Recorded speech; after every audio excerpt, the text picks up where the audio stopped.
तो कैसी कट रही है हमारी यूट्यूब फैमिली। आई होप आप जहाँ भी होंगे स्वस्थ होंगे, मस्त होंगे, एकदम बिंदास होंगे। तो आज हम आए हैं लिलहर के मेले। ये मेला तो बाद में हुआ, लेकिन उससे पहले यहाँ एक पवित्र तीर्थ स्थल है, उसकी वजह से ये मेला प्रसिद्ध है। यहाँ लोग मेला देखने नहीं आते, बल्कि एक तीर्थ स्थल है, एक तालाब है, वहाँ नहाने के हिसाब से और उस मंदिर के दर्शन के हिसाब से लोग यहाँ आते हैं। अब हम आपको इस ब्लॉग में सारी जानकारी देने वाले हैं, पार्किंग की व्यवस्था को लेकर, खाने की व्यवस्था को लेकर, मेले में सावधानी को लेकर, और ये भी बताएंगे कि आखिर इस मेले में लोग आते क्यों हैं। तो बन रही है हमारे साथ पूरे इस ब्लॉग में। तो पार्किंग की बात करते हैं तो पार्किंग भी है यहाँ, निःशुल्क भी है और पेड भी है। आप 10 रुपये देंगे, कहीं भी आप अपनी गाड़ी यहाँ लगा सकते हैं, तमाम लोग मिल जाएंगे। हमारे यहाँ गाड़ी खड़ी कीजिए, हमारे यहाँ कीजिए। लेकिन अगर आप चाहें, आपके साथ कोई रखवाली करने वाला है, 3-4 लोग हैं, अपनी गाड़ी आप आगे ले जा सकते हैं। वो कहाँ, मैं अभी वो भी दिखा दूंगा। और अगर आप अकेले हैं तो आप यहाँ गाड़ी लगा सकते हैं, मात्र 10 रुपये आपसे चार्ज जाएगा और आपकी गाड़ी एकदम सुरक्षित खड़ी रहेगी। आइए चलते हैं ब्लॉग में आगे। तो मेले में सिर्फ पास के ही लोग नहीं, ग्रामीण अंचल के ही लोग नहीं, बल्कि शहरी लोग भी आते हैं। जैसे सबसे पहले हमारा पास में शहर पड़ता है वो बीसलपुर है, और यहाँ पे पास में निमोही है, शाहजहाँपुर है, पीलीभीत है, बरेली। दूर दूर से लोग यहाँ पर आते हैं। सिर्फ यहाँ पर एक तालाब है, वहाँ नहाने के लिए। उस तालाब में आखिर क्यों नहाते हैं अभी बताते हैं। इस समय आप जिस तालाब का नज़ारा देख रहे हैं, ये वही तालाब है जिसमें लोग नहाने के लिए यहाँ आते हैं। लेकिन मैं लोगों से गुजारिश करना चाहूँगा, जो अपने घरों का कचरा है, जो बर्बाद ज़िंदगी है आपकी, वो आकर यहाँ ना दिखाएं। क्योंकि आप अपने लोग जो घरों का कचरा है, शादी का सामान है, वो लाके इस तालाब में डालते, कहते सिरा देते। लेकिन ये सब मत करो। यहाँ के स्थानीय लोगों ने इस तालाब को इतना गंदा किया है, कुछ कह ही नहीं सकते। यहाँ लोग आते क्यों इस तालाब में नहाने? इसलिए आते हैं क्योंकि जैसे आपके कोई कील, मुहासे, सफ़ेद दाग, दाँत, खाज, खुजली, इस टाइप से जो शरीर संबंधी समस्याएं हैं, जिन्हें तमाम दवाइयाँ खाकर आप दूर नहीं कर पाए, इस तालाब में नहाकर दूर कर सकते हैं। कब नहाते हैं? अमावस्या के दिन आपको नहाना है, और आपको एक प्रण भी लेना पड़ता है। जैसे कि कम से कम 5 अमावस्या, अधिकतम 7 अमावस्या आप नहा लेते हैं। हर महीने की अमावस्या को आप यहाँ आएँ और नहा लीजिए, आपके शरीर की समस्त समस्याएं दूर होंगी। यहाँ आप देखेंगे लोग बड़े ही श्रद्धा भाव से नहा रहे हैं। अब ये नहीं कि प्रैक्टिकल करने, वीडियो देखकर प्रैक्टिकल करने आ गए कि हमको भी नहाना है और नहाने लगे। यहाँ आपको पूर्ण श्रद्धा के साथ आना है, तभी आपके जो रोग हैं आप मुक्त होंगे। देख रहे हैं कमल कितने वीआईपी हैं। बात करी थी निःशुल्क पार्किंग के बारे में, तो यहाँ आप देखेंगे जो प्रसाद बेचने वाले लोग हैं, आप इनके पास अपनी बाइक निःशुल्क खड़ी कर सकते हैं। बदले में आप इनसे प्रसाद ले लीजिए। आपको प्रसाद वैसे भी लेना, चाहे वहाँ बाइक खड़ी कीजिए, चाहे यहाँ, तो आपको बाइक निःशुल्क खड़ी करने को मिल जाएगी। और साथ में यहीं जो पास में तालाब है जिसके बारे में बात कर रहा था, यहाँ आप नहा सकते हैं, तो आपको बाइक यहाँ निःशुल्क खड़ी करने को मिल जाएगी। तो यहाँ लोग अपने बच्चों के मुंडन करवाने भी आते हैं, मनोकामनाएं पूर्ण होती हैं। तत्पश्चात लोग मुंडन करवाते हैं। मुंडन ही नहीं, जो तमाम तरह की जो कह सकते हैं लोग यहाँ भंडारा भी करवाते हैं निःशुल्क खाने के। ना तो यहाँ पर कोई किचन चल रही है, ना कोई अन्य व्यवस्था है, लेकिन यहाँ जो किसी की जो मनोकामना पूर्ण होती है तो वो यहाँ भंडारा करवाता है और खाने की व्यवस्था होती है। बाकी कई दुकानें हैं जहाँ से आप खाने की व्यवस्था आपको मिल जाएगी। और यहाँ पर मंदिर भी बहुत सारे हैं। आप यहाँ पर लगभग 50 मीटर से ज़्यादा किसी मंदिर से दूर नहीं जा सकते। यहाँ पर 50 मीटर की दूरी पर आपको एक ना एक मंदिर देखने को मिल जाएगा। आप देखेंगे वो मंदिर है सामने में, इधर ये सामने मंदिर है। तो इस तरह के तमाम मंदिर हैं, वो भी हैं। लेकिन अब हम आपको ले चल रहे हैं उस मुख्य मंदिर की ओर, जिसके दर्शन करने के लिए लोग यहाँ आते हैं। मैं एक फैक्ट को और बताना भूल गया। आप यहाँ आए, आपको फ़ायदा मिले ना मिले वो अलग की बात है, लेकिन आपको एक बात बताऊँ, जैसे हम कभी कभी जब तालाब में नहाते हैं या नहर में नहाते हैं, नदी में नहाते हैं, तो हमारे बॉडी पर मिट्टी के निशान आ जाते हैं। कह सकते हैं उछर आती है, ग्रामीण भाषा में कहते हैं मिट्टी ऊपर उछर आई है। ठीक है, मिट्टी के निशान आपको देखने को मिल जाएंगे अपने बॉडी पर। लेकिन इस तालाब में नहाने के बाद आपको अपनी बॉडी पर मिट्टी का कोई भी निशान देखने को नहीं मिलता है। इस तालाब की ये अलौकिक भव्यता है, और भी सारे फैक्ट हैं जो अभी आपको वीडियो में पता चलने वाले हैं। तो ये मुख्य मंदिर है, आप सामने देख रहे हैं, और इस मंदिर का ये रहा गेट। तो इधर से भी आप एंट्री कर सकते हैं, उधर से भी आप आ सकते हैं। देखिए, आने के लिए विभिन्न रूट हैं। अगर वीडियो अच्छा लगा आप लोगों को, आने की आप कोशिश करेंगे, तो मैं आपको यहाँ आने तक का जो रास्ता है उसका भी वीडियो प्रोवाइड करूँगा। तो ये रहा वो सामने मंदिर जिसके लिए लोग यहाँ आते हैं। और तो मंदिर में घुसते ही सबसे पहले आपको एक छोटा मंदिर मिल जाएगा, और ये रही वो शिवलिंग।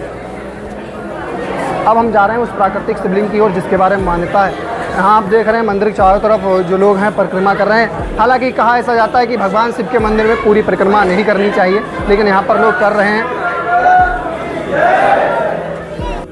तो ये रहा वो शिवलिंग जिसके बारे में बात कर रहा था। हालांकि आज भीड़ की वजह से मंदिर में ताला पड़ा हुआ है, तो आपको दिखाना पॉसिबल नहीं हो पाया। किसी दिन आते हैं जिस दिन भीड़ नहीं होती, फिर आपको सही से दिखाते हैं, इस मंदिर दर्शन करवाते हैं।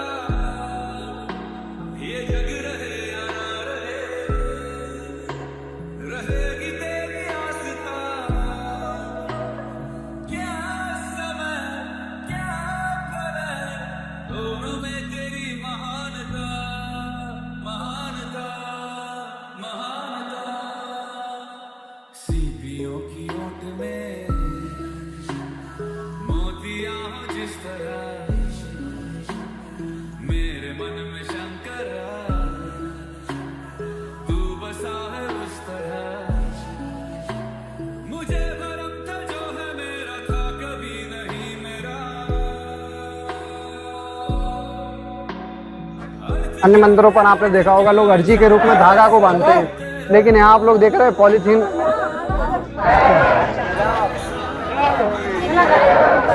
अन्य मंदिरों के प्रांगण के बाहर आपने देखा होगा कि लोग अर्जी के रूप में धागा बांधते हैं, इस टाइप का धागा, जैसे मेरी कलाई पे, लेकिन यहाँ पर लोग पॉलीथीन बांध रहे हैं। हमारे धर्म में आप धर्म के नाम पर कुछ भी कर सकते हो, ये सनातन धर्म है, लेकिन सनातन धर्म की जो मजबूती है वो कहीं नहीं है। इन लोगों को पता नहीं है या कैसा कुछ भी हो, लेकिन इनकी जो श्रद्धा है उसके सामने सबको झुकना पड़ता है। और वैसे भी हमारे भोलेनाथ का मंदिर है, भोलेनाथ तो भोले ही नाथ है। तो यहाँ मंदिर की हिस्ट्री लिखी गई है कि ये मंदिर है जो शिव मंदिर है, द्वापर युग का है, और यहाँ भोलेनाथ की स्वतः प्रकट शिवलिंग है वो विराजमान है। और भी तमाम हिस्ट्री लिखी हुई है कि यहाँ पर एक कामिक नाम का दैत्य हुआ करता था और द्वापर युग में बाबा हंसगिरी रहते थे। इन्हीं बाबा को भगवान भोलेनाथ ने स्वप्न दिया कि यहाँ मंदिर निर्माण करवाइए। और यहाँ पर जो सरोवर की बात है वो भी लिखी गई कि इस सरोवर में नहाने से आपके शरीर के कुष्ठ रोग दूर होते हैं। तो यहाँ इतिहास में ये भी लिखा गया है कि जो राजा मोहरत ध्वज, जिनके बारे में हर कोई जानता है कि भगवान कृष्ण ने उनका लड़का बीच से आरे से चीर के एक हिस्सा सिंह को दे दिया था और एक हिस्सा उनको वापस कर दिया था। उन्हीं राजा के भाई नील ध्वज यहाँ आए थे। एक्चुअल में हुआ क्या है, वो जा रहे थे काशी और उनको कुष्ठ रोग था, तो यहाँ पर वो विश्राम के लिए रुके और यहाँ पर एक गड्ढे में जल भरा हुआ था। तो उन्होंने देखा कि यहाँ गड्ढे में जल भरा हुआ है, उनको कोई विचार आया होगा, तो विचार को उन्होंने अपने मन में लिया होगा और उस गड्ढे का जो जल था वो अपने अंग पर लगाया, वो ठीक हो गए और काशी ना जाकर वो यहीं वापस अपने मरौरी लौट गए जहाँ उनका शासनकाल था। उसके पश्चात यहाँ पर एक मान्यता ये भी है कि पांडवों ने अपना जो 14 वर्ष का या 12 वर्ष का जो वनवास काल था, मुझे राइट टाइम नहीं पता, आई एम सॉरी, वो यहाँ पर व्यतीत किया था, लेकिन उस समय कोई भी अमावस्या उनके वनवास काल में यहाँ पर नहीं पड़ी, तो वो यहाँ नहाने से वंचित रह गए। तब उन्होंने कहा था कि कुछ समय पश्चात यहाँ अमावस्या हुआ करेगी, तत्पश्चात जो भी लोग यहाँ नहाएंगे उनकी मनोकामनाएं पूर्ण होंगी एवं शरीर से संबंधित जो समस्याएं होंगी वो भी दूर होंगी। बात करेंगे मंदिर प्रांगण की, तो यहाँ मंदिर प्रांगण में भी आपको प्रसाद की दुकानें देखने को मिल जाएंगी। बाई चांस क्या होता है कभी भी कुछ सामान भूल जाते हैं तो आपको निश्चिंत रहिए, कोई चिंता करने की आवश्यकता है नहीं, आप यहाँ मंदिर प्रांगण से भी सामान ले सकते हैं। यहाँ के जो महंत हैं श्री संतोष जी, वो ये हैं और इन्हीं के नेतृत्व में यहाँ सब काम होता है। मैं बस आपसे यही कहना चाहूँगा, यहाँ जो कुछ अराजक टाइप के लोग आकर खड़े हो जाते हैं धार्मिक कपड़ों में, आप उन पर ध्यान दें। बाकी बहुत ही सरल स्वभाव के और डाउन टू अर्थ पर्सन है। उनका कहना है कि आप किसी अन्य दिन आइए, हम आपको अच्छे से पूरी के यहाँ की जो ब्लॉगिंग है वो करवाएंगे और पूरे तीर्थ स्थल के बारे में थोड़ा विस्तार से बताएंगे। आज थोड़ा पॉसिबल नहीं हो पाया क्योंकि भीड़ यहाँ पर बहुत ज़्यादा है। तो प्रसाद की दुकानों के साथ साथ आप जो धागा है और भी तमाम चीज़ें धार्मिक वो आप यहाँ से सब ले सकते हैं और एक अच्छे स्तर से यहाँ पर कह सकते हैं मार्केटिंग भी लोगों के लिए हो गई है, स्थानीय लोगों के लिए, उनके लिए रोज़गार मिल गया है, ये काफ़ी अच्छी बात है। लेकिन सरकार को भी यहाँ पर थोड़ा ध्यान देना चाहिए रोड के बारे में और यहाँ पर कुछ ऐसी फैसिलिटी भी प्रोवाइड करवानी चाहिए जिससे कि जो यहाँ पर महिलाएं नहाती हैं उस सरोवर में तो थोड़ा सुरक्षा की दृष्टि से थोड़ा सही नहीं लगता, उसके बारे में थोड़ा सा ध्यान देना चाहिए सरकार को। क्योंकि मंदिर अभी लोग आ रहे हैं, यहाँ मंदिर का इतना खर्चा है कि जो चढ़ावा होता है यहाँ पर वो सब इसी में लग जाता होगा मेरे हिसाब से, क्योंकि इतना यहाँ कोई अमीर नहीं आ रहा है कि करोड़ों दान कर दे यहाँ से मंदिर का जीर्णोद्धार हो सके और मंदिर को अच्छी फैसिलिटी मिल सकें। अब फैसिलिटी से मायने ये नहीं रखते कि यहाँ पर आपको कुछ अच्छा बच्चा ऐसी वैसी लगने, ऐसा कुछ नहीं, लेकिन मंदिर की कुछ चीज़ें होती हैं ज़रूरी होती हैं, जैसे कि वहाँ बैरिकेटिंग होनी चाहिए, जाल वाल होना चाहिए ताकि लोग आराम से दर्शन प्राप्त कर सकें और जो प्रसाद है जो इस तरीके से फेंका जा रहा है उसका भी सही से निवारण हो सके। इस पूरे एरिया में मंदिर का पूरा व्यू है और इधर ये रहा लिलहर गांव, जिसके नाम से ये जो सरोवर है और ये मंदिर है वो बहुत प्रसिद्ध है। हालांकि लोग अमावस्या माउस का मेला भी कह देते हैं, लेकिन ये जो वास्तविकता में नाम है वो लिलहर मनसरोवर और लिलहर मंदिर के नाम से प्रसिद्ध है। तो ये सब वो दुकानें हैं जहां आपको प्रसाद खाने पीने की चीज़ के साथ साथ में खेल खिलौने भी मिल जाएंगे, लेकिन यहाँ रुकने की कोई भी व्यवस्था नहीं है। व्यवस्थाएं मतलब आपके हिसाब से नहीं, आप समझें आपको बिस्तर मिल जाएगा ऐसा कुछ नहीं, लेकिन आप यहाँ आते हैं तो आपके लिए रुकने के लिए स्थान मिल जाएगा। बाकी गांव है तो गांव के लोग आश्रय देने में आपको पता ही कैसे होते हैं, आपको आश्रय बहुत आसानी से मिल जाएगा और आप यहाँ पर आसानी से रुक सकते हैं, लेकिन आपको जो व्यवस्थाएं बिस्तर की वो आपको स्वयं करनी पड़ेगी। अभी तक एक टेंट की दुकान हमको दिखी, आप वहाँ से भी ले सकते हैं। ये रही वो टेंट की दुकान जहाँ से आप बिस्तर ले सकते हैं, आपको यहाँ से बिस्तर मिल जाएंगे अगर आप यहाँ रुकना चाहते हैं। हालांकि यहाँ रुकने का कोई सीन है नहीं, लोगों का रुकते होंगे पता नहीं, कह नहीं सकते, लेकिन रुकने का कोई प्रयोजन नहीं बनता होगा क्योंकि एक ही दिन का मेला लगता है अमावस्या का, क्योंकि जो वास्तविकता में नहाने का दिन है वो अमावस्या का दिन है। मैं ब्लॉग में बता ही चुका हूँ। अगर आपकी तबीयत ख़राब होती है, आपको कोई हेल्थ इश्यू होता है तो उसके लिए यहाँ पर मिनी मेडिकल है और टेबल भी है, तो उससे अंदाज़ा लगा सकते हैं कि ये मिनी हॉस्पिटल है। तो इनका नाम है दीपक, मंदिर प्रांगण के बाहर इनकी प्रसाद की दुकान है। जी। इनको मंदिर की जानकारी है कुछ, अब आपको ये बताएंगे। सर जो भी हम जानकारी है जानते हैं वो हम आपको बताएंगे सर। ठीक है। जैसे ये मंदिर है बहुत पुराना मंदिर है। हाँ। और जो हमने सुना है वो आपको हम बता रहे हैं। ठीक जैसे मंदिर में से भोलेनाथ लेकर के किनारे पे आए थे और पार्वती भी थी। जोड़ा यहाँ पे है सर। कहीं भी आप मंदिर पे जाओ सिर्फ भोलेनाथ है। यहाँ जोड़ा है पूरा, नीलकंठ के नाम से फेमस है। ये मंदिर और तालाब। मतलब यहाँ क्या दो शिवलिंग है? हाँ 2 शिवलिंग है, एक पार्वती की एक भोलेनाथ की। जहाँ आप भी गए होंगे आप सिंगल मिले होंगे भोलेनाथ। हाँ वैसे अन्य मंदिरों में हाँ। सिंगल होते हैं। और सर यहाँ पे एक बीच में तालाब है। हाँ तालाब। मंदिर के बीच में कुआं है। हाँ। और सर जो नाम है फेमस है नीलकंठ के नाम से फेमस है। अच्छा। हाँ सर, और सुना जा रहा है एक आदमी आए थे। उनके शरीर पे दाने थे। हाँ। शरीर पे दाने तो वो तालाब में नहाने थे। हाँ। तो उनके वो दाने सही हो गए मट्टी लगने की वजह से। और यहाँ तालाब से नहाने से मट्टी आपके शरीर पे नहीं लगती है, जबकि मट्टी है इस तालाब में हाँ। वो नहीं लगती।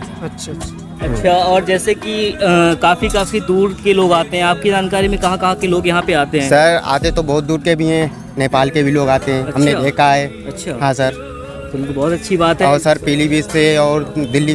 तो कुल मिला के आपकी जानकारी में आपके संदिग्ध में ये बात है कि जो भी लोग आते हैं हाँ उनके सर, श्रद्धा बॉडी में भक्ति कोई भाव ऐसे से रोग आते हैं। कोई हाँ। ऐसे रोग हैं, कुष्ठ रोग होते हैं। हाँ जी सर। तो वो लगभग ठीक हो जाते हाँ हैं। ठीक हो जाते हैं सर। और आपने जैसे कि मंदिर के बारे में जानकारी दी है, शिवलिंग के बारे में जानकारी दी जी है। सर। आप बता रहे थे कुएं के ऊपर क्या बता रहे थे? मतलब शिवलिंग कहाँ, कुएं के ऊपर क्या बता रहे थे? मतलब जो कुआं है हाँ। उसके बीच में कुआं के ऊपर शिवलिंग रखी है। अच्छा। हाँ ये मंदिर के अंदर ही कुआं है? हाँ, नहीं तालाब के बीच में। अच्छा, तालाब के बीच बीच में कुआं है। यही शिवलिंग रखी हुई है। हाँ उसके ऊपर मतलब रखी है, जो बनाई हो इंसानों ने वही रखी है सर, जो हमने देखी ये है। बात नोट है, बहुत अच्छी चीज आपने बताई है। हाँ, जैसे सर। कि इस चीज की जानकारी लगभग नॉर्मल पर्सन को नहीं होगी। जी, सर, आपको बिल्कुल। जानकारी है। वैसे यहाँ आप पर- कहाँ के निवासी हैं? आपका हम यहीं के बाद लोकल के ये निवासी मकान हो? है हमारा सर। अच्छा, यही आपका घर हाँ। है, बाकी ये आपकी शॉप है? हाँ जी सर। बाहर आप प्रसाद वगैरह? हाँ, प्रसाद चलो जो ठीक है, हमारा आप चल- आइएगा भाई की शॉप पे आइएगा। दीपक नाम है ना आप? जी सर। हाँ, आप यहाँ आइएगा। बहुत अच्छा लगा इनसे मिलके बात करने, बहुत अच्छे से इनके मतलब काफी कुछ इन्होंने बताया है यहाँ हाँ, के सर, बारे में। जो भी जो और हमें जानकारी थी और सर हम- जानकारी लेनी है आप यहाँ पे आते तो इनसे भैया से जानकारी ले सकते हैं। और आपको जैसे रुकना हो यहाँ पर तो दीपक भाई आपको तो बिल्कुल। हाँ बिल्कुल सर, मदद करेंगे जैसे सबकी। ये एंट्री करोगे आप तो आगे थोड़ा बढ़ के आओगे मोड़ पे,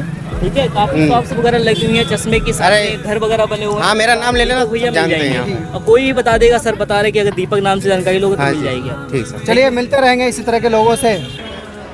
दीपक भाई ने जिस शिवलिंग के बारे में बात की थी कि यहाँ एक तालाब के बीच में शिवलिंग है और कुआं है, तो वो रहा ये जो मंदिर सामने आपको दिख रहा है तालाब के बीचों बीच में, इसी में वो शिवलिंग रखी हुई है और कुआं भी है। लोग वहाँ तक चले भी जाते हैं नहाते नहाते। और कमल भी देखो वो तोड़ तोड़ के लोग ला रहे हैं सामने। तो इस तरीके से तमाम तरीके के जो चमत्कार हैं वो यहाँ भी हैं। आप यहाँ भी आ सकते हो और अपने जो शरीर की समस्याएं हैं उनको दूर कर सकते हो। लेकिन एक बात, मेले में यहाँ चोरों से सावधान। यहाँ मैंने कई लोगों से सुना है कि यहाँ जो चोरी है वो एक अच्छे लेवल पे की जाती है। तमाम यहाँ पर जो चोर हैं वो घूमते रहते हैं, लोगों के मोबाइल, पर्स वगैरह वगैरह हो जाता है। ठीक है, 2-1 लोगों के साथ हुआ होगा तभी तो लोग कह रहे हैं। फिलहाल ऐसा है या नहीं है मुझे तो अभी पता भी नहीं चला है, क्योंकि मेरी सब चीज़ें सेफ़ हैं। तो पूरे ब्लॉग में आपने समझा और जाना कि चमत्कार को नमस्कार वाली इस दुनिया में कितना पवित्र है हमारा ये लिलहर का धाम और कैसा है। आप एक बार आइए, विजिट करिए, आपको अच्छा लगेगा। आप एक बार अपने मन में आप एक बार बोलेंगे ना अमावस्या का मेला या अमावस्या कह सकते हैं माउस का मेला, इस टाइप की चीज़ को आप अपने अंदर फील करेंगे, थोड़ा बेटर फीलिंग आएगी। तो इस बारे ब्लॉग में बस इतना ही। मिलते हैं अगले ब्लॉग में, तब तक के लिए जय हिंद, वंदे मातरम, माँ तुझे सलाम, जय शिवाजी, जय कलाम एंड बाय। तो कैसी कट रही है?